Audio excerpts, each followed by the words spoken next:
Hello class, good evening. This is my presentation this week for discussion for Unit 6.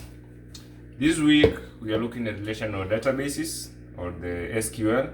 So relational databases are databases consisting of a set of tables with a set relationship between them. The set relationship is also called a schema. They use a structured query language when interacting with data, hence the name SQL. This means that various implementations of these databases share the same language and syntax with slight differentiations between them. So relational databases have a long history since the SQL programming language was first developed in the 1970s by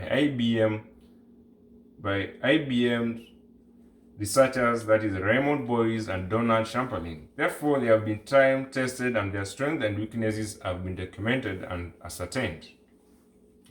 The main strength of these databases is summarized by the acronym ACID, which stands for atomicity, which is that each transaction is treated as a unit. Persistence, only valid data that follows rules and can be written in the databases. Isolation, unfinished transaction remain isolated. Durability, data is saved in the system even if a transaction fails.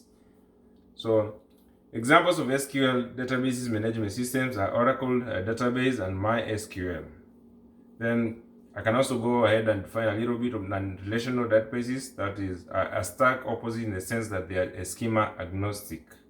So now I look on the second part of the question whether I see that the continuity of the SQL or its end. So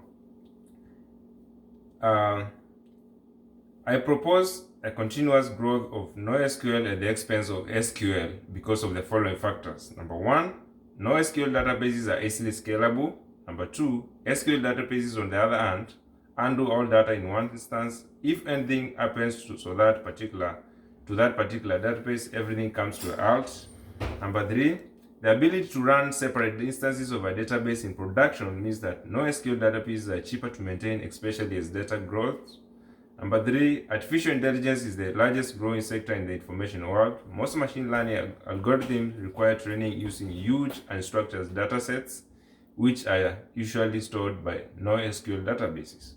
Number five, and the last one, the lack of predefined schemas allows a user to create a custom schemas for custom and highly specific instead of